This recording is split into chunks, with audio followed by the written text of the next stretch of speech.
ভক্তবৃন্দের চরণে আমার কোটি কোটি দণ্ডবৎ প্রণিপাত। শ্রীমদ্ ভাগবতের তৃতীয় স্কন্ধে আছে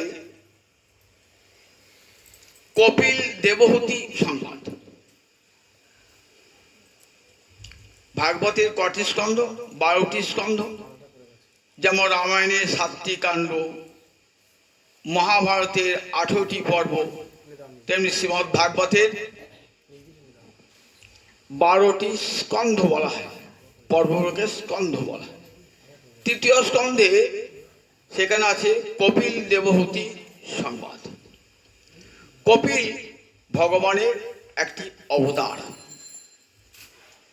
কর্দম এবং দেবহূতির পুত্ররূপে আবির্ভূত হয়েছিলেন।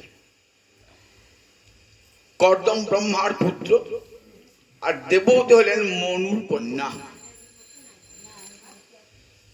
দেবহূতির সঙ্গে কপিলের বিবাহ হয়, দেবহূতির সঙ্গে কর্দম ঋষির বিবাহ হয়, দেবহূতির সঙ্গে কর্দম ঋষির বিবাহ হয় এবং তাদের সন্তান হল কপিল। মা দেবহূতি ভগবানকে পুত্ররূপে পাবার আরাধনা করেছিলেন, ফলে দেবহূতির গর্ভে ভগবান শ্রীহরি কপিল রূপে আবির্ভূত হন। এই কপিল ভগবানের একটি অবতার। অনেকে বলেন যে প্রথম বিবাহ প্রথা এই কর্দম এবং দেবহূতির মধ্যে, প্রথম বিবাহ প্রথা কর্দম এবং দেবহূতি।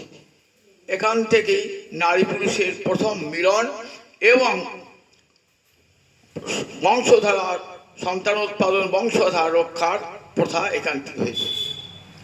যাই হোক, কর্দম ঋষি ব্রহ্মার পুত্র আর দেবহূতি হলেন মনুর কন্যা। কর্দম ঋষির সঙ্গে দেবহূতির বিবাহ হয় এবং তাদেরই সন্তান কপিল।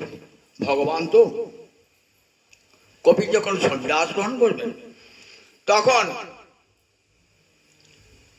নিজ জননীকে বলছেন, নিজের জননী দেবহূতি বলছেন যে দেখো পুত্র,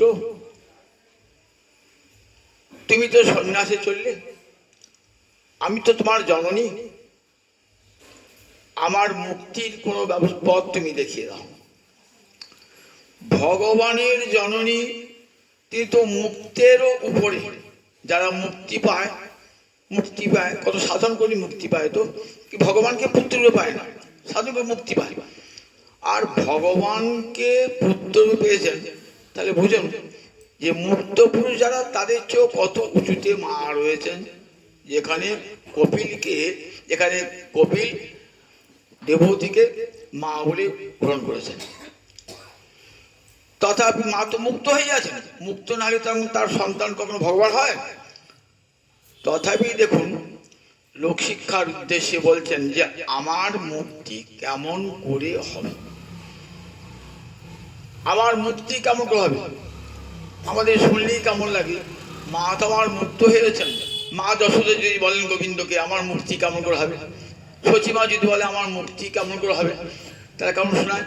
যা ভগবানকে যারা পুত্র পেয়েছেন তাদের আবার মুক্তি, তাতে যারা জগতে যথাযথ মুক্ত ব্যক্তি আছে, মুক্ত পুরুষ আছেন, তাদের সবার উপরই। কিন্তু কেন জিজ্ঞেস করছেন? দেখুন, উদ্দেশ্য লোক শিক্ষা, জগৎকে শিক্ষা দান করবেন বলে আজ কপিল ভগবান মা দেবহূতির অন্তরে এই প্রশ্নটা এনে দিয়েছে। কি করে সংসার সাগর পার হব, কি করে সংসার দুঃখ যন্ত্রণা থেকে মুক্তি পাওয়া যায়, আজ মা ছেলেকে জিজ্ঞাসা করছে। বলছে আমি তো সাধন ভজন কিছুই জানি না, সারা জীবন সংসার করেছি স্বামী পুত্র নিয়ে, কিন্তু সাধন ভজন তো কিছু জানি না, আমি তো অজ্ঞ, আমি তো বেদ পাঠও করি না, আমার শৌচ আচার তো কিছুই নাই, তাহলে আমার মুক্তিটা কেমন করে হবে, আমি কেমন করে সংসার সাগরের পরপারে যাব?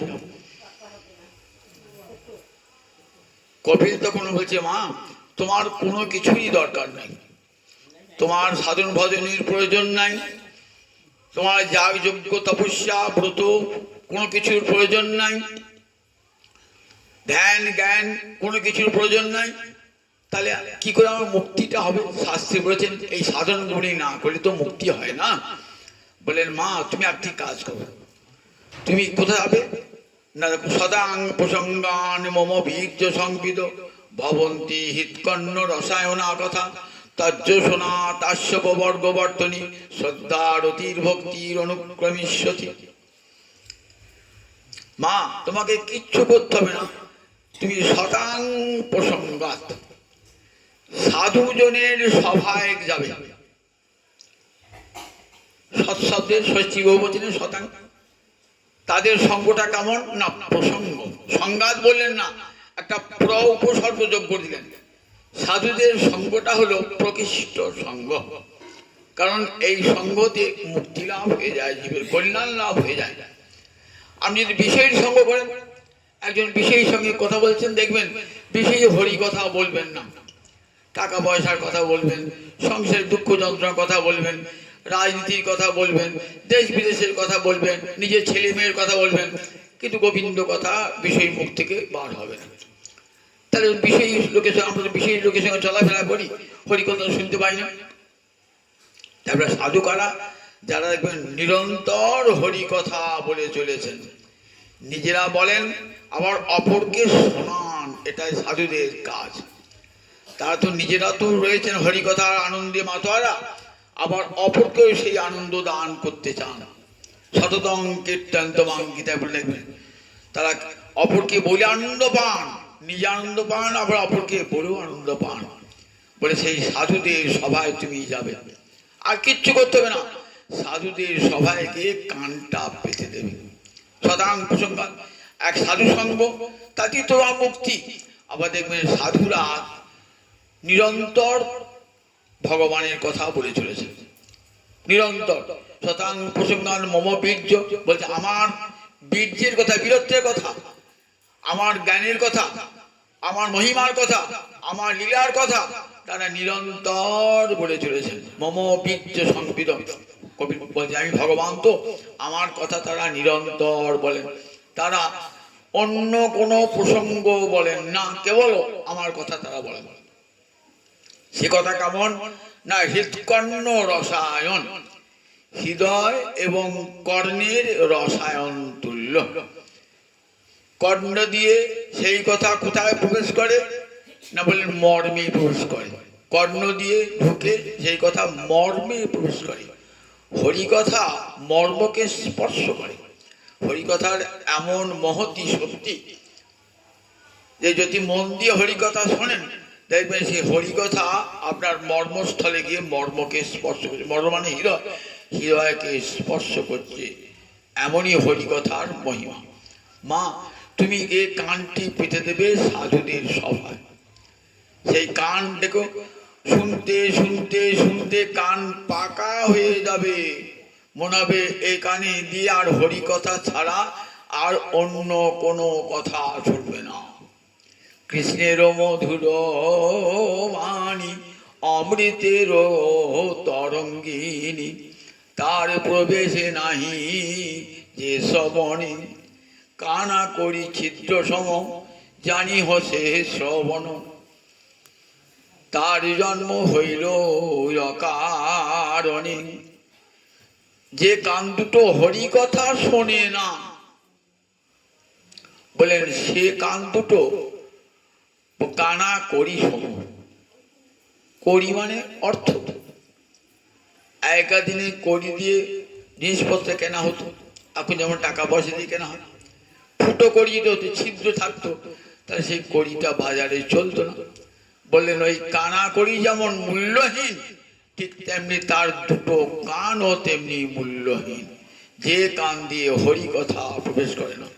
কৃষ্ণের মধুর বাণী অমৃতের তরঙ্গিনী, তার প্রবেশে নাহি যে শ্রবণে, কানা করি ছিদ্র সম জানি হসে শ্রবণ, তার জন্ম হইল অকারণে। ভাগবতে চতুর্থ স্কন্ধে আছে পৃথুরাজার উপাখ্যান। পৃথুরাজাকে স্বয়ং গোবিন্দ বলছেন, পৃথুরাজা তুই বর চাও। পৃথুরাজা কিন্তু ভগবানের অবতার, কিন্তু ভক্তরূপী থাকতেন। ভগবান বলছেন পৃথু তুই বর চাও। কি বর চাইলেন দেখুন পৃথু রাজা, পাকা বৈষ্ণব তো, ভগবানের কাছে রাজ্য চাইলেন না, ধন দৌলত চাইলেন না, কি চাইলেন? বলেন অযুত কর্ণ আমাকে দাও, এক দুটো কান নয়, অযুত হাজার হাজার কর্ণ দাও, এ সমে বড় হাজার হাজার কর্ণ দাও, যে কর্ণ দিয়ে তোমার কথা নিরন্তর শুনতে পারি। তাই তুমি সাধুদের সভায় যাও, সেখানে গিয়ে তোমাকে কোনো সাধন ভজন লাগবে না, যাগযজ্ঞ তপস্যা করতে হবে না। শতাং প্রসঙ্গান মম বীর্য সংবিদ ভবন্তি হিতকর্ণ রসায়ন কথা। ভবন্তি বর্তমানকালে কি আছে, সাধুরা সব সময় হরিকথা, যে কোন একদিন হরিকথা বলেন, কোন একদিন প্রসঙ্গে, কোন একটা যোগেতে বললেন, পূর্ণিমাতে বলেন, অমাবস্যাতে বলেন, তা নয়, নিরন্তর তারা বলেন। তাই ভবন্তি হিতকর্ণ রসায়না কথা। তজ্জোষণা মা তুমি বসে বসে কথার সেবা করবে। কথার সেবা মানে কথাটা বসে বসে শুনবে। আশু অপবর্গ বর্তনী, তাহলে মা তুমি মুক্তির পথে সেই কথার সেবা করলে, অপবর্গ মানে মুক্তি, বর্তমানে পথ, তুমি সেই মুক্তির পথে যাত্রা করবে। আশু অপবর্গ বর্তনী, মুক্তির পথে যাত্রা করবে। কি হবে? শ্রদ্ধা রতির ভক্তির অনুক্রমিষ্যতি। হরিকথা শুনতে শুনতে সে হরিকথার দৃঢ় বিশ্বাস আসবে। এই বিশ্বাসের নাম শ্রদ্ধা। গুরুবাক্যে শাস্ত্রবাক্যে সুদৃঢ় বিশ্বাসের নাম হলো শ্রদ্ধা। শ্রদ্ধা রতির ভক্তির অনুক্রমিষ্যতি। শ্রদ্ধা থেকে রতি অনেকটা দূর। আমরা দেখি ভক্তি লাভের যে ক্রম আছে না, প্রথমে কি আছে? আদৌ শ্রদ্ধা, তারপরে সাধু সঙ্গ, তারপরে ভজন ক্রিয়া, তারপরে অনর্থ নিবৃত্তি, তারপরে নিষ্ঠা, তারপরে রুচি, তারপরে আসক্তি, তারপরে রতি অর্থাৎ কৃষ্ণ প্রেম লাভের প্রস্তাব। এতগুলো স্তর পেরিয়ে রতি, কিন্তু কেন মানে শ্রদ্ধা রতির ভক্তি, শ্রদ্ধার পরই রতি আসবে। তার মানে এই মাঝের স্তরগুলো আর সময় নেবে না। হরিকথা শুনতে শুনতে শুনতে এই স্তরগুলো যে কখন অতিক্রম করে গেছেন বুঝতেই পারবেন না। আপনা আপনি রতি চলে আসবে, কৃষ্ণের রতি। তখন মনটা স্থির হয়ে যাবে ভগবানে। কিরকম? শ্রী গোস্বামী পাল বলছেন কেমন জানো? শত কোমলপত্র বেদনায়, পদ্মের 100টা পাপড়ি তো পরপর পরপর সাজালেন, একটা ছুঁই দিয়ে বেঁধলেন না, প্রথমটা ছুঁইটা বিদ্ধ হতে নাও দিলেন, সেটা ছুঁইটা বেরিয়ে পড়েছে, এত নরম বেরিয়ে পড়েছে। ঠিক সেই রকম শ্রদ্ধা থেকে রতি, আপনার হরিকথা শুনতে শুনতে শুনতে আপনা আপনি এই রতি এসে যাবে। রতির পরের স্তরটার নাম হলো কৃষ্ণ প্রেম। যে কৃষ্ণ প্রেম লাভ হলে পরে জীবের মনুষ্য জীবন ধন্য হয়ে যায়। শ্রদ্ধা রতির ভক্তির অনুক্রমে। তাই যে বসে বসে হরিকথা শুনছেন, দেখুন কত বড় ভজন, স্বয়ং ভগবান নিজে বলে গেছেন যে কিছু করতে হবে না, সাধুদের সভায় মন্দিরে গিয়ে, সাধুদের সভায় গিয়ে কানটা পেতে দাও, যাগ যজ্ঞ তপস্যা ব্রত কিছুই করতে হবে না। তাহলে কি হবে না, তুমি সংসার সাগর অনায়াসে পার হয়ে যাবে। সংসার সাগর। কপিল বলছেন মাকে যে দেখো মা, জগতের সমস্ত মঙ্গলের কারণ হরিভক্তি। হরিভক্তি যদি না থাকে, যত শান্তি সস্তন করুন, যত যাগযজ্ঞ করুন, যত গ্রহ বৈগুণ্য জেনে আংটি ধারণ করুন, কবচ নেন, তাবিজ নেন, যতক্ষণ হরিভক্তি না আসে ততক্ষণ পর্যন্ত পূর্ণ মঙ্গল লাভ কারও হবে না। এতাবান এব লোকে অস্মিন পুংসাং নিঃশেষোদয় তীব্রেণ ভক্তি যোগেন মজ্জর্পিতং মনস্থিরং। বলছে মা, নিঃশেষ মানে মঙ্গল। মঙ্গল কি মানে যে মঙ্গল পেলে আর কোনোদিন হারাতে হয় না। এই জন্য হয়তো আমার মনে করি, আমার বেশ ভালো বাড়ি ছিল, একটা ভালো বাড়ি হলো, ছেলের চাকরি হলো, টাকা পয়সা খুব ভালো আয় হতে লাগলো, খুব মঙ্গল হয়েছে, আমাকে খুব সুখ দিয়েছেন গোবিন্দ। বললেন আচ্ছা এই সুখটা তোমার কদিন থাকবে বলো? কদিন থাকবে সুখটা? ছেলের চাকরি হয়েছে, মেয়ের ভালো বিয়ে হয়েছে, বাড়িঘর হয়েছে, টাকা পয়সা হয়েছে, এই সুখটা কদিন থাকবে? নলিনী দলবৎ। নলিনী দলে জল যেমন টলমল টলমল করে, তেমনি যে কোনো মুহূর্তে, এই মুহূর্তে সুখ আছে, ভগবান লাথি মেরে সুখের ঘর ভেঙে দিলে এক মুহূর্তে ভেঙে দিতে পারি। কিরকম? শ্রী গোস্বামী বলছেন মৃদ্গজ ভানবত। আমার শুধু উদাহরণ দেখুন, রথের মেলা হয় না, রথের মেলা ছোট ছোট ছেলে বাবার সাথে হাত ধরে গেল, তারা কি কিনবে? তারা খেলনা করে মাটির দেখছে একটা বড় সুরেলা হাতি, বাবা হাতিটা নেবো, হাতিটা নেবো, বাবা হাতিটা কিনে দিল। ছেলে হাতিটা পেয়ে খুব আনন্দ, ঘরে নিয়ে গিয়ে হাতিটা খেলা মধ্যে হাতি পেয়েছে। বাবা ভাবছেন কতক্ষণ আনন্দটা হবে, একটু বাদি তো হাতিটা গড়াগড়ি যাবে, ভেঙে যাবে। তখন ছেলেটা কাঁদতে আরম্ভ করে, তখন হাতি হাতে পেলো, তখন কি আনন্দ। আর যে বাড়ি নিয়ে গিয়ে মেঝেতে রাখলো, খান করে বাড়ি খেলতে গেলে হাতির সুর ভেঙে গেল, পা ভেঙে গেল, তখন আর পা ছড়িয়ে কাঁদতে লাগলো। ঠিক সেরকম আমাদের জগতের সুখটা এখন ঠুনকো সুখ, যে সুখটা হলো আবার দেখলেন এই প্রারব্ধ কর্মফলে সুখ একটু পেয়েছিলেন, আবার দেখলেন কত কর্মফল রয়েছে, সেগুলো ঘটতে আরম্ভ হলো। হঠাৎ দেখবেন সুখের সংসারে করে আগুন লেগে গেল, জানতেই পারলেন না এত আমার কি অপরাধ ছিল, ছিল তো অপরাধ, তাহলে হলো কেন? সুখের সংসারে হঠাৎ আগুন লেগে গেল, আমার এমন সুন্দর সংসার কোথা থেকে ভয়ঙ্কর বিপদ ঘটে গেল, সংসার তৎক্ষণাৎ হয়ে গেল, এক মুহূর্তে হয়ে গেল। বলে দেখো এই যে সুখ, জাগতিক সুখ, এই সুখটা আজ আছে, কাল নাই, কাল নাই। কে হয়তো পূর্ণ কর্মফলে দীর্ঘ সুখ ভোগ করলো, কিন্তু সেই সুখটা নষ্ট হবেই হবে, ধ্বংস হয়ে যাবে। তাই বলে দেখো আমি এমন সুখ চাই যে সুখটা কোনোদিন আর বিনাশ প্রাপ্ত হবে না। বলে সেটি কেমন? এতাবান এব লোকে অস্মিন পুংসাং নিঃশেষ, এমন মঙ্গল লাভ কিছু হয় তীব্রেণ ভক্তি যোগে না, তীব্র ভক্তি যোগের দ্বারা মনোমজ্জর্পিতং স্থিরং, আমাতে মনটা স্থির হয়ে যাবে। মজ্জর্পিতং স্থিরং, কিরকম স্থির হবে? হাওয়া দিচ্ছে যদি একটা, সেখানে যদি বাতি রাখেন দেখবেন শিখা নড়ছেন, টলমল টলমল করছে। আর যেখানে একবারে বায়ু নাই, সেখানে যদি একটা প্রদীপ জ্বালেন দেখবেন শিখাটা স্থির হয়ে আছে। গীতায় উদাহরণ দিয়েছে নির্বাত নিষ্কম্প প্রদীপবৎ। যখন মনটা একবারে গোবিন্দ লক্ষ্মীনারায়ণের চরণে, গোবিন্দ চরণে স্থির হয়ে যাবে, আর কেউ নড়াতে পারবে না। শত শত সম্পদ দিও, জাগতিক সুখ দিও, আমার মনটাকে টলাতে পারবে না। গোবিন্দ চরণ ছাড়িয়ে আমার মনটাকে কোথাও নিয়ে যেতে পারবে না। মনোমজ্জর্পিতং স্থিরং, মজ্জর্পিতং কপিল বলছে মা মই অর্পিতং, আমাতে মনটা দাও কেমন করে? না স্থির ভাবে, সে মন আর কোথাও না যায়। আমাদের মন এত চঞ্চল, চঞ্চলং হি মনো, কৃষ্ণ গীতায় বলেছে।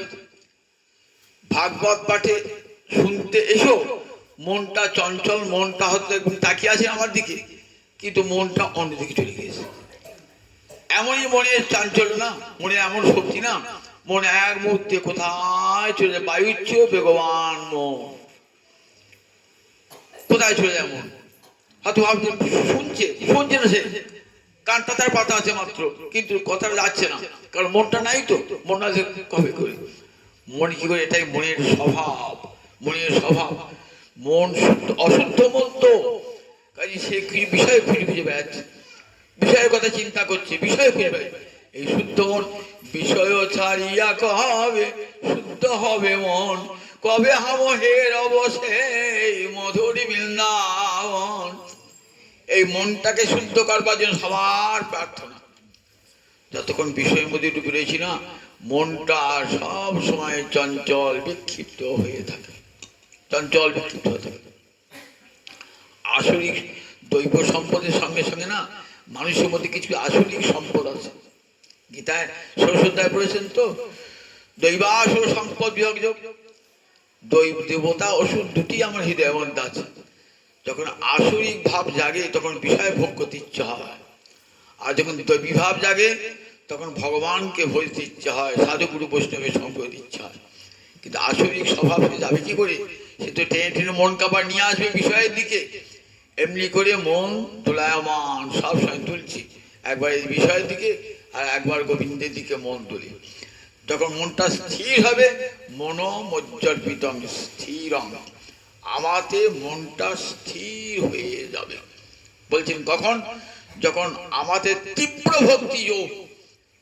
ভক্তি যোগ করে আসবে।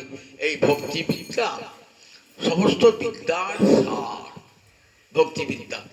দেখবেন মহাপুরুষ সন্ন্যাস গ্রহণ করে কোথায় গেলেন? নীলাচলে গেলেন। তো শান্তিপুর থেকে নীলাচল থেকে মহাপুরুষ চলে গেলেন কোথায়?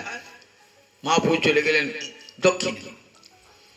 পণ্ডিত সার্বভৌম বলেছিলেন যে প্রভু তুমি যখন দক্ষিণে যাবে না, সেখানে দেখবে রায় রামানন্দ আছে, তুমি তার সঙ্গে আলাপ করে খুব আনন্দ পাবে। এই রায় রামানন্দ কে বলুন দেখি? পঞ্চপুত্র সঙ্গে ভজে রায় ভবানন্দ। সেই রায় ভবানন্দের পুত্র হলেন রায় রামানন্দ। তখনকার দিনে রাজ্যপাল, গভর্নর, উড়িষ্যা রাজার অধীনে একটা রাজ্যে রাজ্যপাল হয়ে রয়েছেন রায় রামানন্দ। সেই রায় রামানন্দের সঙ্গে মহাপ্রভুর কত কথা 10 দিন ব্যাপী। মহাপ্রভু জিজ্ঞাসা করছেন রাম রায়কে, বড় তো রাম রায়, বিদ্যা মধ্যে, প্রভু কহে বিদ্যা মধ্যে কোন বিদ্যা সার? রায় কহে কৃষ্ণ ভক্তি বিনা বিদ্যা নাহি আর। প্রভু কহে, মহাপ্রভু জিজ্ঞাসা করছেন, মহাপ্রভু শিষ্য আসনে বসেছেন, রাম রায় কি গুরু আসনে বসিয়ে দিয়েছেন। বলছেন বলো, প্রভু কহে বিদ্যা মধ্যে কোন বিদ্যা সার? রায় কহে কৃষ্ণ ভক্তি বিনা বিদ্যা নাহি আর। জিজ্ঞাসা করছেন বলো রায়, কোন বিদ্যা শ্রেষ্ঠ বিদ্যা? আমরা জগতের শ্রেষ্ঠ বিদ্যা বলে লিখছে লোকটা বিশ্ববিদ্যালয়ে একবারে সবচেয়ে বড় ডিগ্রি নিয়েছে, ঠিক আছে? ডক্টর নয়, পোস্ট ডক্টর হয়েছে, কত বিদ্যা শিখেছে বলি। বলেন ওইসব বিদ্যার কোনো মূল্য নাই। ওই বিদ্যা কি করে? ব্যবহারিক জগতে যে বিদ্যা, সেই বিদ্যা কি শেখায়? সেই বিদ্যা জগতে ভোগময়ী বিদ্যা, কেমন করে ভোগ করতে হয়, কেমন করে বেশি টাকা রোজগার করতে হয়, মান খ্যাতি যশ পেতে হয়, সেটাই শেখায়। এই বিদ্যা কখনো গোবিন্দ প্রাপ্তির পথ উদ্ভাবন করতে পারে না, শেখায় না। তা বলে রায় কহে কৃষ্ণ ভক্তি বিনা বিদ্যা নাহি আর। আমাদের বেদ উপনিষদ কি বলেছেন? সা বিদ্যা যা বিমুক্ত, তাকে বিদ্যা বলা হবে যা বিশেষ মুক্তির পথ দেখিয়ে দেয়, তাকে তো বিদ্যা বলা হবে। যে বিদ্যা দিয়ে আমি সংসার সাগর অনায়াসে পার হয়ে যাব, সেটাই হলো যথার্থ বিদ্যা। এ জগতে কলেজের, বিশ্ববিদ্যালয়ের যে শিক্ষা, সেই শিক্ষা কখনো আমাকে মুক্তির পথ দেখায় না, বরং সংসারে কিভাবে আর জড়িয়ে পড়ি তার পথ দেখায়। তাই সা বিদ্যা যা বিমুক্ত, বলেন সেইটাই হলো আসল বিদ্যা, যা বিমুক্তির পথ দেখিয়ে দেয়। আগে ভারতবর্ষের ঋষিরা বলতেন দুটো বিদ্যা শিখতে হবে, একটা হলো পরাবিদ্যা আর একটা অপরাবিদ্যা। দে বিদ্যে বেদিতব্যে পরাচ অপরাচ। অপরাবিদ্যা মানে এই স্কুল কলেজে আমরা যে বিদ্যা পাই, অপরা মানে নিকৃষ্টা বিদ্যা, ভোগময়ী বিদ্যা। আর একটা বিদ্যা হলো অথ পরা জয়া তদ অক্ষরম অধিগম্যতে। দেখ, পরাবিদ্যা কাকে বলা হয়? যে বিদ্যা দিয়ে ভগবানকে জানা যাবে, যে বিদ্যা দিয়ে, সেই বিদ্যায় আসল বিদ্যা, সেই বিদ্যার নাম ভক্তি বিদ্যা। এই বিদ্যা যারা আছে তার আর অন্য কোনো বিদ্যার প্রয়োজন নাই। যস্মিন বিজ্ঞাতে সর্বমিদং বিজ্ঞাতং ভবতি, যাকে জানলে সব জানা হয়ে যায়। দেখুন শ্রীমদ্ ভাগবতে আমরা দেখি অন্ন, ভগবানের অন্ন ভিক্ষা লীলা আছে। সেখানে দেখি শ্রীরাম সুদাম সখাগণকে নিয়ে বনে বনে গোচারণ করছেন, করতে করতে সেদিন ঢুকে পড়েছেন অশোক কাণ্ডে। গোবিন্দ যখন বেরিয়ে আসেন সখাগণকে সঙ্গে নিয়ে, খেয়ে আসেন, আমার খাবার জন্য মাঝখানে কি নিয়ে আসেন, মাঝে খিদে পাবে তো, তার জন্য সব নানান খাকি ননি ছানা সব সঙ্গে নিয়ে আসেন। সেদিন কিন্তু আনেন নাই। তাহলে ভগবানের ভুল হল নাকি? আপনারা আমার ভুল হয়, প্রতিদিন অফিস যান, টিফিন নিয়ে যান কৌটো, আজ ভুলে গেলেন, এটা আমাদের ভুল হতে পারে, কিন্তু ভগবানের ভুল হয় নাকি? ভগবানের তো ভুল হয় না। তাহলে ভগবানটা ভুল করলেন কেন? আর একটা অপূর্ব লীলা করবেন বলেই ভগবান ভুলটা করলেন। ভুল নয় ভগবানে, আর একটা অপূর্ব লীলা হয়। সবাই ভুলেছেন, গোবিন্দ একা ভুলেন নাই, যোগমায়া সবাইকে ভুলিয়ে দিয়েছেন। কেন? মায়া আমাদের ভুলিয়ে দেয়, আর যোগমায়া কাকে ভোলায়? ভগবানকে ভুলিয়ে দেয়। নইলে লীলা হবে না তো। আজ ব্রাহ্মণ পত্নীগণকে কৃপা করবেন, তাই আজ লীলা। অশোক কানন্দে কোনো ফলের গাছ নাই তো, আম গাছও নাই, তাল গাছও নাই, বেল গাছও নাই, জাম গাছও নাই। ফলের গাছ থেকে ফল পেরে পেরে খাবে, কিন্তু কিছু না। অশোক অশোক অশোক পাতা কেউ খায় না, অশোক ফুল কেউ খায়। কৃষ্ণ বলরাম সখা কোনো সঙ্গে নিয়ে গেছেন। শ্রীদাম সুদাম এসে বলছে, ও কানাই, ও বলাই, শোনো বলাই দাদা, আমাদের বড় ক্ষুধা পেয়েছে, আমাদের কিছু খাওয়ার ব্যবস্থা করো। অনেকক্ষণ গোচারণ করলাম, এবার ক্লান্তি এসেছে, ক্ষুধাও এসেছে। ক্ষুধা পেয়েছে নয়? তা দেখে এখান তো কোনো ফলের গাছ নাই, তাহলে কি করি বল দেখিনি। এই শোন শোন, এটা নিকটেই ব্রাহ্মণের একটা যজ্ঞ করছে, সেখানে প্রচুর অন্ন রন্ধন করেছে। তোরা গিয়ে বলবি যে রাম এবং কৃষ্ণ এই দুজন খুব ক্ষুধার্ত, তাই দেখবি দিয়ে দেবে। দেবে না কিন্তু, কিন্তু দেখাচ্ছেন জগতে, দেখাচ্ছেন জগৎকে বিদ্যা পেয়েও, এই জগতের বিদ্যা পেয়েও যে ভগবানকে জানতে পারে না, এটা জগতে দেখাতে হবে। তো তারপরে যাও গিয়ে বলবি যে রাম এবং কৃষ্ণ ক্ষুধার্ত, কিছু ক্ষুধার অন্ন যেন যায়। সরল বিশ্বাস গেলে গেলে সত্যি তাই। একবারে বিশাল যজ্ঞ হচ্ছে, সেই যজ্ঞে একবারে অন্নকূট, একবারে প্রচুর অন্ন। শ্রীদাম সুদাম সখাগণ বলছেন, হে ব্রাহ্মণগণ, আপনারা তো ভূমি দেবতা, ব্রাহ্মণকে ভূমির দেবতা বলা হয়। ভূমি দেবা, হে ভূমির দেবতাগণ, কৃষ্ণ বলরাম বড় ক্ষুধার্ত, দুটি অন্ন দাও না। রাখাল বালক তাদের স্পর্ধা কেমন, তারা যজ্ঞে ব্রাহ্মণের যজ্ঞ ক্ষেত্রে এসেছে, এই জন্য ব্রাহ্মণদের কেমন ভাব, কথাই বললেন না। তোদের স্পর্ধা কম নয় তো, তোরা গয়লার ছেলে গরু চালাচ্ছিস, ব্রাহ্মণের যজ্ঞ ক্ষেত্রে ঢুকলি, অধিকার তোদের কে দিল? এই ভাব, কথাই বললেন না। দাও না দুটি। দেখো যজ্ঞের অন্নজন বলো, এখন ব্রাহ্মণে খায় নাই, তোকে দেবো কেন? তা দেখো, অতিথিকে যখন অন্নদান করে কেউ, তখন কি জিজ্ঞাসা করে তুমি ব্রাহ্মণ না অন্য কোনো জাতি, জিজ্ঞাসা করে? তারা বলে কি, ক্ষুধার্তকে নিজে না খেয়েও ক্ষুধার্তকে অন্নদান করতে হয়। এটাই তো ভারতবর্ষের রীতি, আমরা শিখেছি। শিক্ষা দিচ্ছেন দেখুন, যে ক্ষুধার্ত ব্যক্তি তার জাতিকেও জিজ্ঞাসা করে না। আর এখন ব্রাহ্মণে খায় নাই গো, তোমাদেরকে দেবো না, এটাও কেউ বলে না। ক্ষুধার্ত ব্যক্তি এলি আর না বাবা খাও খাও, দুটি দেন। তা ক্ষুধার থেকে অন্নদান তো ধর্ম আমাদের, তাই দাও। এই যজ্ঞের অন্ন খেতে নাই, বলছে হ্যাঁ, যে যজ্ঞে পশু বলি হয় সেই যজ্ঞের অন্ন খেতে নেই, কিন্তু তোমরা যে যজ্ঞটা করছো এই যজ্ঞের অন্ন খাওয়া যায়। দেখুন শ্রীরাম সখাগণ কেমন বলছেন, দেখুন এই যজ্ঞের অন্ন খাওয়া যায়, এই যজ্ঞের অন্ন দাও। কোনো হাঁ কি না উত্তর দিলেন না, কোনো কথাই বললেন না। এতগুলো কথা যে রাখাল বালকগুলো চিৎকার করে বলে গেল, শুনলেন না। ফিরে এলেন কৃষ্ণ বলরাম। গোবিন্দ জানেন তো ফিরে আসবে, অন্তর্যামী তিনি জানেন তো ফিরে আসবে। কি হলো রে, এমন জায়গায় পাঠালে তোমার নামই শুনলো না, নাম শুনে বিরক্ত। এমন জায়গায় পাঠালে কেন এমন জায়গায়? যারা তোমাকে ভালোবাসে না, তোমার নাম শুধু, আমরা সে জায়গায় যাই না। আমরা এত করে বললাম কৃষ্ণ বলরাম ক্ষুধার্ত অন্ন দিল না। দেখুন ব্রাহ্মণেরা বেদবিদ, 4টে বেদ পড়েছে, উচ্চকণ্ঠে বেদ মন্ত্র উচ্চারণ করছে, কিন্তু সমস্ত বেদ ও বেদ্য যে ভগবান তাকে জানতে পারল না। যে বেদ ভগবানের কথা উচ্চকণ্ঠে পড়েছেন, আর সেই ভগবানকেই জানতে পারলো না। 4টে বেদ পড়েও, বেদ উপনিষদ 6টা বেদের অঙ্গ সব পড়েও ভগবানকে জানতে পারলো না। ফিরে এলেন। দেখ ভিখারির আবার মান অপমান, ভিখারি ভিক্ষা করতে গিয়ে কোথাও দুটি ভিক্ষা পাবে, কেউ তাড়িয়ে দেবে। তা যা, আবার বলছে যা না, আর যাবো না, আর যাবো না, যা না, এবার গেলে পাবি। কোথায়? ওই যে ব্রাহ্মণ পত্নীরা না, ওই যে ব্রাহ্মণ যজ্ঞ করছে, ওদের স্ত্রীরা দেখবি ওই দূর যজ্ঞক্ষেত্র দূরে গিয়ে ওরা বসে ইষ্ট গোষ্ঠী করছে। ইষ্ট গোষ্ঠী মানে 5 জন ভক্ত এক জায়গায় বসে কি হয়, তারা হরি কথা বলে। যে বলতে পারে তাকে বলে তুই বল, আমরা সব শুনি। তাকে বসিয়ে দেন, তার পাঁচজন শোনেন। বৃথা সময় নষ্ট করবো কেন? হরি কথাই তো কথা, আর শব্দ বৃথা, হরি কথা বলো। তাকে বসিয়ে দেয়, হরি কথা বলো। দেখবো ওরা ওরা যজ্ঞ খেতে যায় না, যখন পূর্ণাহুতি দেবার সময় হবে তখন যাবে। এখন আর দূরে বসে হরি কথা বলছে।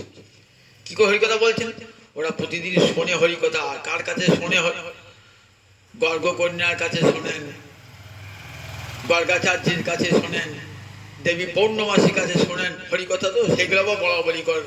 আপনারা পাঠ শুনলেন তো, পাঁচজন হয়তো বাড়িতে যা শুনলেন, আজ এই পাঠটা শুনে এলাম, বলা বলি করেন।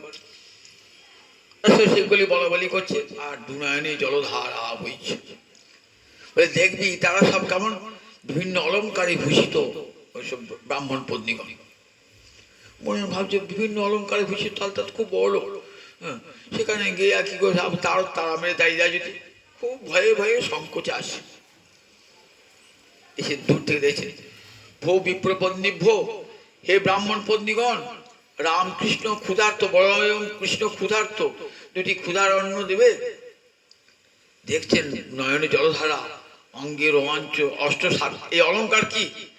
অলঙ্কার মানে সোনার অলঙ্কার নয়, অষ্টসাত্ত্বিক ভাব, স্তম্ভ, কম্প, বৈবর্ণ, হরিকথা শুনতে শুনতে এগুলো সব ত্যাগ করতে দেখাচ্ছে। দূর থেকে দেখছেন নয়ন জলে ভাসছে। যেই বলরাম এবং কৃষ্ণের কথা শুনেছেন না, সঙ্গে সঙ্গে আর থাকতে পারলেন না। সঙ্গে সঙ্গে কি বলেন? কথা বন্ধ করে না, কৃষ্ণের কথা চেয়ে আর কৃষ্ণ সেবার আনন্দ বেশি। ভাবছেন এখনই কৃষ্ণকে ডেকে আসেন, যে কৃষ্ণের কথা আমরা বারবার শুনেছি দেবী পৌর্ণমাসীর কাছে, গর্গ কন্যার কাছে, গর্গাচার্যের কাছে শুনেছি, নন্দ বাবার গুরুদেব ভাগুরুগুনির কাছে শুনেছি। একবার যাই, একবার গিয়ে আমরা দেখে আসি কৃষ্ণ। মনে ভাবছেন যে না, কৃষ্ণ বলরাম ক্ষুধার্ত। কোনটা আগে? দর্শনটা আগে না সেবাটা আগে? শাস্ত্রে বলেছে সেবাটা আগে, দর্শনটা পরে, সেবাটা বড়। রুক্মিণী দেবী পাখা করছেন গোবিন্দকে। গোবিন্দ পাক করতে করতে গোবিন্দ দর্শন করে, গোবিন্দ দর্শনের হাত থেকে পাখাটা পড়ে গেল। তখন নিজের হাতটাকে ধিক্কার দিচ্ছেন যে হে হস্ত, তুমি গোবিন্দ সেবা থেকে বিরত হলে। গোবিন্দ সেবা করতে করতে হাতে এমন স্তম্ভ, কম্প, বৈবর্ণ এসেছে না, কম্প এসেছে, হাতটা পড়ে গেল, পাখাটা পড়ে গেল। তখন নিজের হস্তকে, না গোবিন্দ দর্শনে আনন্দ বড় না গোবিন্দ সেবার আনন্দ বড়? সেবাটা বড়। তাই সেবাটা বললেন আগে। গোবিন্দ ক্ষুধার্ত, কৃষ্ণ ক্ষুধার্ত, বলরাম ক্ষুধার্ত। তাই চতুর্বিধং বহুগুণম অন্নমাদয়। সঙ্গে সঙ্গে তার অন্তরকে ফুটেছে, যে কৃষ্ণ আমরা কথা শুনেছি, চোখে দেখি নাই, আজ আমাদের এমন সৌভাগ্য যে কৃষ্ণ দর্শনের সৌভাগ্য হবে। চলো আমরা যাই কৃষ্ণ দর্শন। না, যাব না, আগে কৃষ্ণ বলরাম ক্ষুধার্ত, তাদের ক্ষুধার অন্ন নিয়ে তবে যাব। কিরকম অন্ন সাজালেন দেখুন, চতুর্বিধং বহুগুণম অন্নমাদায়, চার প্রকারের বহু গুণযুক্ত অন্ন। ভাগবত শিক্ষা দিচ্ছে, যখন ভগবানের সেবা দেবে তখন কেমন সেবা দেবে? সবচেয়ে উত্তম বস্তু ভগবানকে ভোজন করাবে। চতুর্বিধং বহুগুণম, চতুর্বিধং মানে চর্ব, চুষ্য, লেজ্জ, পেয়। আমরা কি কি খাই? কোনো ভোজ বাড়িতে গেলে চিবিয়ে খাওয়া যায় তাকে চর্ব বলে, চুষে চুষে খাওয়া যায় তাকে চুষ্য বলে, চেটে চেটে খাওয়া যাকে লেজ্জ বলে, পান করে খাওয়া যাকে পেয় বলে। এই চার প্রকার খাবার আমরা গ্রহণ করি তো ভগবানের সেবায়। চার প্রকার সেবা দিতে হয় ভগবানকে, চর্ব, চুষ্য, লেজ্জ, পেয়। চার ভগবানের সেবা। ভালো করে শোনা, কেমন ভগবানের সেবা দেবেন? চর্ব, চুষ্য, লেজ্জ, পেয়। বহু গুণম, বহু গুণযুক্ত ভগবানকে সেবা দেবেন। সবচেয়ে উত্তম চালটি বাজারে কিনে আনতে হবে, সবচেয়ে উত্তম ফলটি কিনে আনতে হবে, সবচেয়ে উত্তম মিষ্টি কিনে আনতে হবে ভগবানের জন্য। কারণ ভগবান আমাদের শ্রেষ্ঠ বস্তু, সবচেয়ে প্রিয়তম। সেই প্রিয়তম ভগবানকে খাওয়াবার জন্য সবচেয়ে শ্রেষ্ঠ বস্তু ভগবানকে নিবেদন করতে হবে। তবেই জানবো আপনার প্রাণের ভালোবাসা। আপনার বাড়িতে একটি লোকেরও আপনার খুব প্রিয়, তার জন্য কী করবে, বাজার থেকে সব যে নিয়ে আয়গা, অমুক দোকানে ভালো মিষ্টি পাওয়া যায়, অমুক দোকানে ভালো সবজি পাওয়া যায়, এমনি করে বলেন তো। ঠিক তেমনি ভগবানের সেবায়, ভগবান যখন সেবা দেবেন ঠিক এমনি করে, তবেই তো অন্তরে ভালোবাসা প্রকট হবে। আমরা ভগবানের ভক্তিকে সবচেয়ে কমার জিনিস নিয়ে আসি, একে বলে বৃত্তসাধ্য। আপনার ক্ষমতা আছে তবু দেবেন না, কিন্তু নিজে জামাই আছে, ছেলে আছে, মেয়ে আছে, তখন দেবেন। কিন্তু আর ভগবানের সেবা যখন খরচ করতে হবে তখন বলেন এই একটু সামনে অল্প ছেড়ে দেন, অল্প, তখন অল্প ছেড়ে দেন। কারণ নিজের ছেলেকে মেয়েকে যখন খাওয়াবে তখন তো অল্প ছাড়া হয় না ভগবান। কিন্তু ভগবানের সেবায় যখন নিবেদন করছেন তখন সবচেয়ে কম, বাজার থেকে দেখবেন বেশি বেশি কোন কলাটার দাম কম। ভগবান যদি একবার খটখটে বাতাসা নিয়ে আয় ভগবানের জন্য, ভগবান আর কিছু খায় না, বাড়িতে ঠাকুর রেখে দিয়ে সব খটখটে বাতাসা ভগবানকে খাওয়ান আর দুটো নকুল দানা খাওয়ান, ভগবান সেবা দিত, রোজ সেবা দিত। আচ্ছা তোমার গোপালটিকে খাওয়াও, বাতাসা খাওয়াও, তোমার সন্তানটিকে খাওয়াও, একবার মনে করে দেখো। আর তোমার গোপালটিকে 12 মাস নকুল দানা আর বাতাস খটখটে বাতাসা খাই রেখে দিয়েছো, তোমার ছেলে খেয়ে থাকবে? তাহলে দেখুন এইসব বোধগুলো তো আমাদের নাই। ওই কোটি কোটি জন্ম গোপাল সেবা করলেও কোনো ফল হবে না।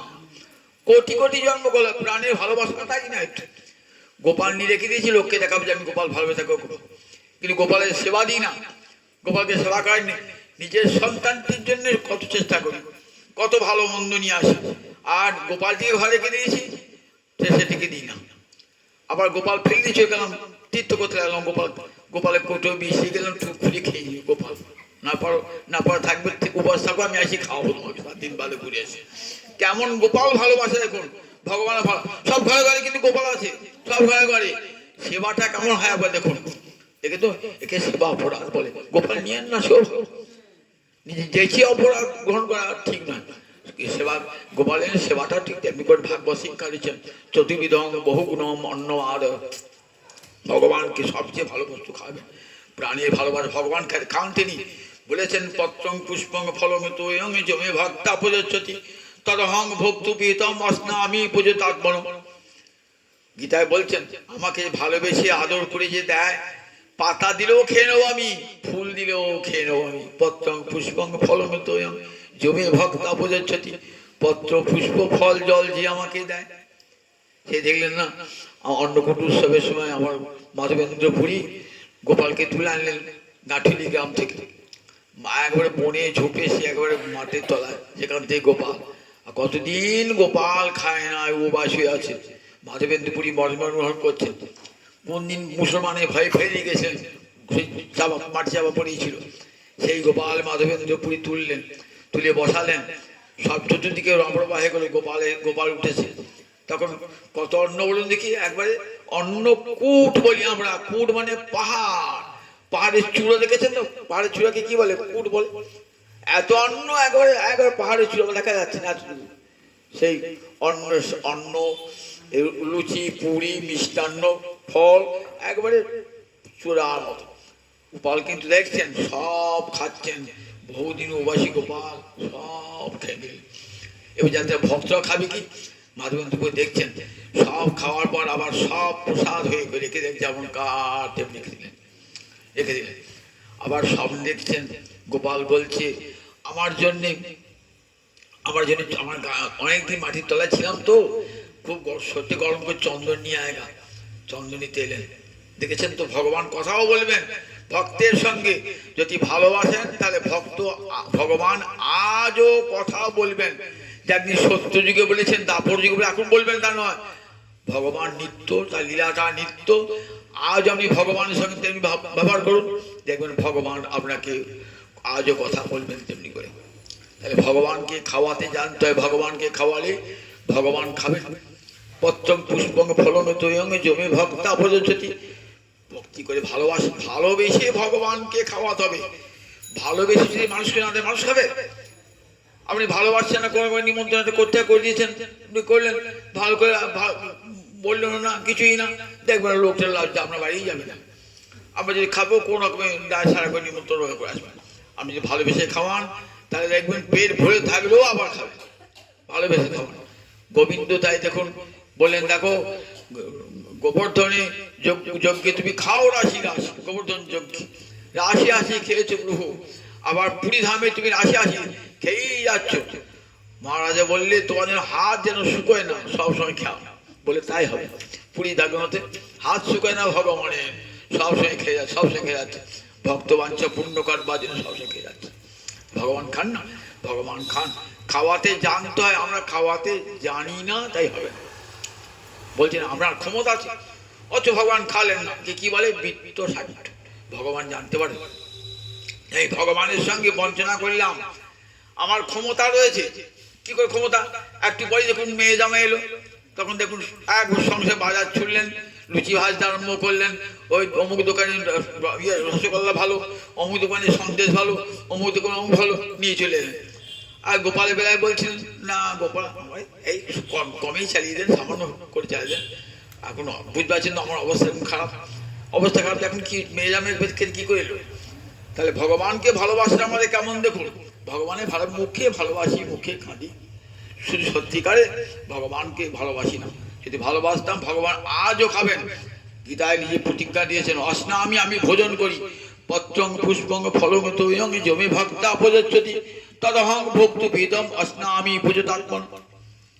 তাই শিক্ষা দিচ্ছেন, দেখুন শিক্ষা দিচ্ছেন ভাগবত। দেখো এই ব্রাহ্মণ পন্ডিগণ তারা তো লেখাপড়া জানে না, তার তো কোনো শৌচ আচার যাগ যোগ্য তপস্যা কিছুই নাই, কোনো বিদ্যাই তারা লাভ করেন নাই। ভগবানকে জানবার জন্য কোনো বিদ্যাপীঠ হয় না। ভগবান হিসেবে দদামি বুদ্ধি যোগং, আমি তাদেরকে বিদ্যা দান করি, বুদ্ধি দান করি। যারা আমাকে প্রীতিপূর্বক ভজনা করে আমি তাদেরকে বিদ্যা দান করি। ওই ব্রাহ্মণ পন্ডিগণ তাদের তো উপনয়ন হয় না, তার বিদ্যাও পড়েন নাই, কিন্তু দেখুন ভগবানই তেমন সহজ সরল ভালোবাসা ভগবানই।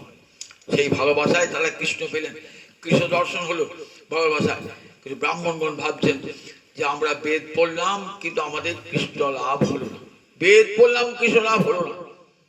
4 বেদ পরে আক্ষেপ করেছেন ভক্ত সঙ্গে, যখন স্ত্রীরা ফিরে গেলেন না, স্ত্রীরা ভাবছেন হয়তো আমাদের কার নেবে না, কিন্তু ভগবান বলেছেন যাও, তারা অনুতপ্ত, তোমাদের সঙ্গ পেয়ে তারা ধন্য হয়ে যাবে। বললেন সত্যি আমরা ধন্য, এমন পত্নী পেয়েছি, আমরা ধন্য। পত্নীর গুণে আমাদের অন্তরেও কৃষ্ণ ভক্তি লাভ। তার জন্য হরিভক্তি বিনা বিদ্যা নাহিয়া। দেখেছেন যে ব্রাহ্মণরা বেদ বিদ্যা দিয়ে ভগবানকে পেলেন না, আর ব্রাহ্মণ পত্নীগণ লেখাপড়া না শিখে শুধু হৃদয়ে হরিভক্তি ভগবানকে পেলেন। সেই এক গোয়ালিনী প্রতিদিন নদী পার হয়ে এক ব্রাহ্মণের বাড়িতে গিয়ে প্রতিদিন দুধ দিয়ে আসে। ব্রাহ্মণ পণ্ডিত তিনি কি করে বিকালবেলায় বসে বসে সবাইকে পাঠ শোনান। গোয়ালিনী ভাবছেন কি হয় আমি একটু শুনি। বসে বসে কি হরিনামের মহিমা বলছেন ব্রাহ্মণ পণ্ডিত, হরিনামের মহিমা, যে হরিনামে ভবসাগর পার হওয়া যায়। সে লেখাপড়া যায় না, কিন্তু এই কথাটা তার মনে খুব ধরেছে যে হরিনামে ভবসাগর পার হওয়া যায়। শুনতে শুনতে তন্ময় হয়ে গেছে গোয়ালিনী। তো নদীর পার যখন এসেছে দেখেছেন নৌকো নাই, অনেক রাত হয়ে গেছে, নৌকো 8টা পর্যন্ত আমাকে নৌকো বন্ধ হয়ে যায়, বন্ধ হয়ে নৌকো বন্ধ হয়েছে। ভাবছি কি যাবো রাত্রিবাতে, গরুগুলোকে বাঁধতে হবে, খাওয়াতে হবে, শোয়াতে হবে, বাবা আবার কাল সকালে গাড়ি ধোয়াতে হবে, আবার নিয়ে আসতে হবে। যদি না যেতে পারি রাত্রিবাতে অনেক ক্ষতি হয়ে যাবে। তো তখন কি ভাবলেন, এইমাত্র শুনে এলাম, শুনলাম কি যে হরিনামে ভবসাগর পার হওয়া যায়, একটা ছোট্ট নদী হরিনামে পাওয়া যাবে। দেখুন হরিনাম করতে হরে কৃষ্ণ কৃষ্ণ কৃষ্ণ হরে হরে, হরে রাম রাম রাম হরে হরে। বলতে বলতে সে নদী পার হয়ে চলে গেল। পরের দিন চলে এসেছে, হ্যাঁ রে কাল তো নৌকো পাই নাই, ব্রাহ্মণ বলছে তুই যখন গেলি তো নৌকা গেলি কি করে? তাহলে কেন পণ্ডিত মশাই আপনি যে বললেন যে হরিনামে ভবসাগর পার হওয়া যায়, একটা ছোট নদী পার হতে পারবো না? হরে কৃষ্ণ নাম করতে করতে নদী পার হয়ে গেছে। দেখেছেন তো, সে অন্য কোনো বিদ্যা লাভ করে নাই, শুধু ওই ব্রাহ্মণের মুখে শুনেছেন, পণ্ডিতের মুখে শুনেছেন যে হরিনামে ভবসাগর পার হয়ে যায়। পণ্ডিত শেখাচ্ছে সবাইকে, ভাগবতে ব্যাখ্যা করছে, কিন্তু নিজে নদী পার হতে পারবে না। কি দেখুন ওই গোয়ালিনী ওই কানে শুনেছেন, শুনে নদী পার হয়ে গেলেন। তাই বলছেন দেখো প্রভু কয় বিদ্যা মধ্যে কোন বিদ্যা সার, রায় কয় কৃষ্ণ ভক্তি বিনা বিদ্যা নাহিয়া। গজেন্দ্রস্য কা বিদ্যা, গজেন্দ্র তো হাতি, তার কি বিদ্যা ছিল, কি লেখাপড়া ছিল গজেন্দ্র? কিন্তু দেখুন কেমন করে কৃষ্ণ পেলেন, দেখুন হরিভক্তিতে যখন পাটা ধরে কুমিরে টানছে তখন তিনি আর কাউকে ডাকেন নাই, হাতিটা ডাকছে গোবিন্দকে যে আমাকে কেউ উদ্ধার করতে পারবে না, তুমি কৃপা করে আমাকে উদ্ধার করো। ভগবান ছুটে এসেছে। শাস্ত্র বলে দেখো গজেন্দ্রস্য কাবিদ্যা, সে কি হাতি, সে তো কোনদিন টোলেও যায় নাই, কোনো স্কুলেও যায় নাই, কলেজেও যায় নাই, কিন্তু মনে তার কেমন ভক্তি, সে ডাকছেন ভগবানকে। সবরী চণ্ডালিনী কোন স্কুলে পড়তে গিয়েছিলেন? সবরী চণ্ডালিনী কোন কলেজে পড়তে গিয়েছিলেন? কিন্তু দেখুন এমন তার মনের ভক্তি, সে গুরুদেব কানে দিন মন্ত্র দিলেন না, সে মন্ত্র দিয়ে বলে এই বেটি তোকে আমি রাম মন্ত্র দিয়ে দিলাম, রাম তোর স্বামী, হ্যাঁ তো রাম তো রামকে প্রতিজ্ঞা ভজনা করবি। সেই ওই যে গুরুবাক্য তার জীবনে একবার ওই গুরুবাক্যকে এমন এমন সত্য গুরুবাক্যে, সেই গুরুবাক্যটাকে সত্য মনে করে রাম রাম রাম ভজন করে যান। বাবা বিয়ে যোগাযোগ করেছে, 16-17 বছর মেয়ে, বিয়ে দিতে হবে তো বাবা যে পাত্র ঠিক করেছে, দেখলে বাবা তোমার কাল বিয়ে দিয়ে দেবে, রাত্রেবেলাতেই বাড়ি ছেড়ে পালালেন। কোথাও পালালেন দেখুন, একবার চলে গেলেন কোথায়? পম্পা সরোবরের তীরে। পম্পা সরোবর তীরে যেখানে রামচন্দ্র সীতা অন্বেষণ করতে গিয়ে যে সরোবরে তীরে গেছে রাম লক্ষ্মণ, সেখানে গিয়ে কি করতেন? ঋষিদের সেবা করতেন। পুকুরে চণ্ডালিনী তো একটা পুকুরে স্নান করে সরোবরে স্নান করেছেন, ঋষিরা বলেন তুই চণ্ডালিনী স্নান করলি, এই সরোবরে তার স্নান অপবিত্র স্নান, চণ্ডালিনী স্নান করেছে, মনে ভাবছেন ছিছি আমি কি করলাম, কি অন্যায় করলাম। সেই সরোবরটা আর ঋষিরা ব্যবহার করতেন না। প্রতিদিন কেউ ঋষিরা যে পথে যাবেন সেই পথটা ঝাড় দিয়ে দিতেন, প্রতিদিন ঋষিদের লুকিয়ে চুরিয়ে সেবা করতেন, আর প্রতিদিন একটি করে ফল নিয়ে এসে রামচন্দ্রকে নিবেদন করতেন। আর মনে ভাবেন একদিন না আবার রামচন্দ্রের দর্শন হবে। 16 বছর বয়সে ঘর ছেড়েছেন, বৃদ্ধা হয়ে গেছে, চুল পেকে গেছে, 80 বছর বয়স হয়ে গেছে, তবু গুরুবাক্যে কেমন দৃঢ় বিশ্বাস দেখেছেন তো। রাম লক্ষ্মণ সীতা অন্বেষণ বার হয়ে পম্পা সরোবরের তীরে গিয়ে যখন এলেন, কোন ঋষিদের আশ্রমে উঠলেন না, সবরই বলে হাঁক দিয়ে সবরই আশ্রমে ঢুকলেন। সবরই কি আনন্দ, আমার গুরুবাক্য আজ সার্থক হয়েছে, আমার ঘরে রামচন্দ্র এসেছে, লক্ষ্মণ এসেছে, আনন্দের সীমানায়। উত্তম আসন চরণ ধুয়ে নিয়েছেন, নিজের চুল দিয়ে মাথার চুল দিয়ে চরণ মুছিয়ে নিয়েছেন, উত্তম আসনে বসেছেন, সামনে ফল নামিয়ে দিয়েছেন, ভোজ্য ফল নামিয়ে দিয়েছেন। রামচন্দ্র পরমানন্দে ভোজন করলেন।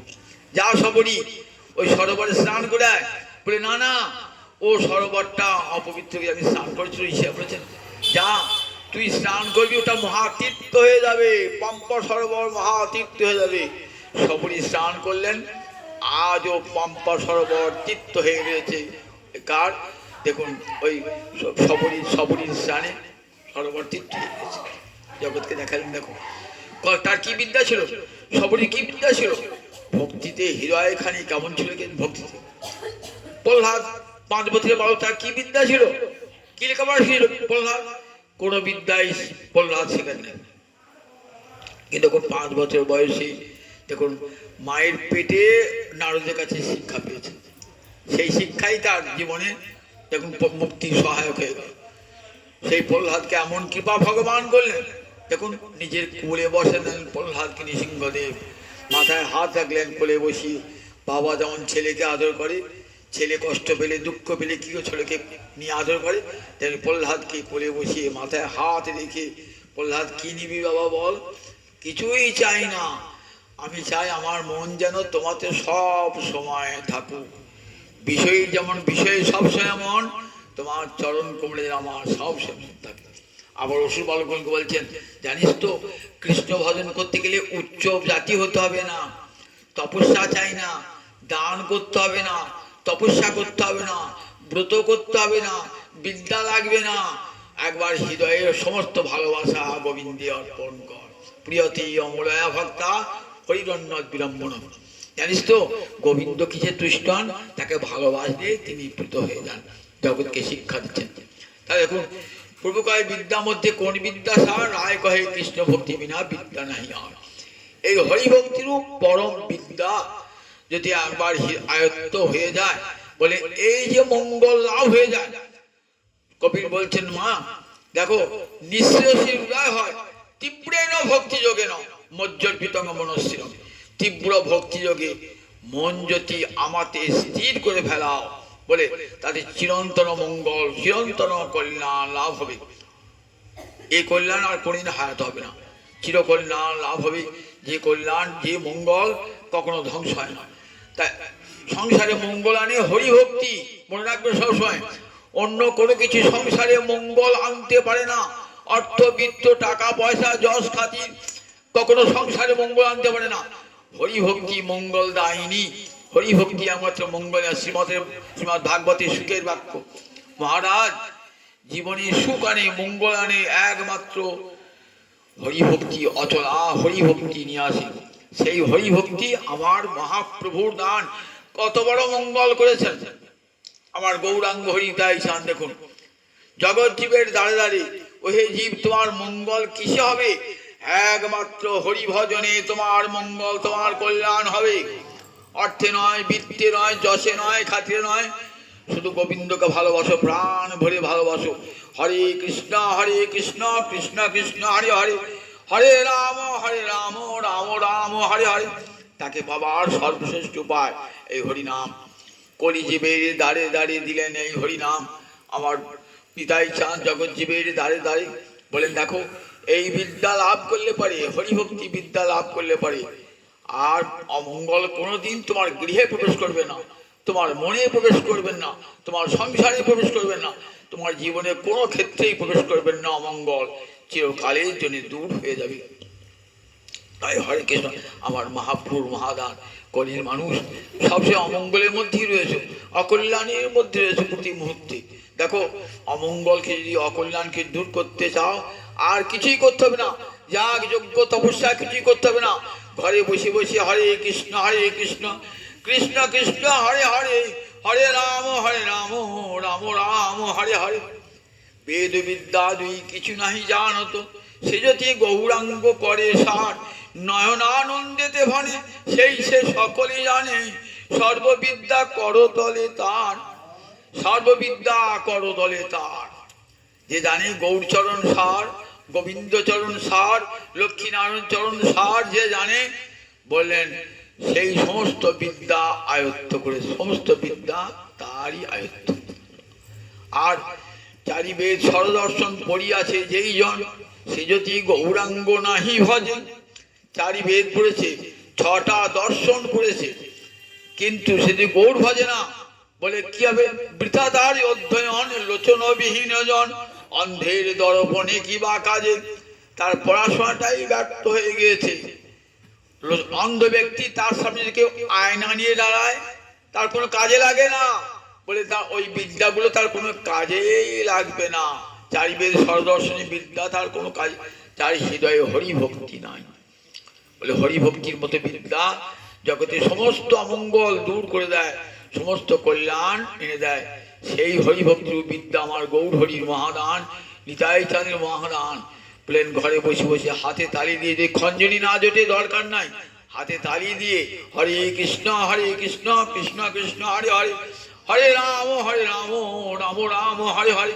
এই মহানাম কীর্তন করো, আর ভক্ত সঙ্গে বসে হরি কথা লাপে মত্ত হয়ে থাকো। মানব জীবন ধন্য হয়ে যাবে, সার্থক হয়ে যাবে। জয় নিতাই, জয় গৌর হরি, জয় নিতাই, জয়।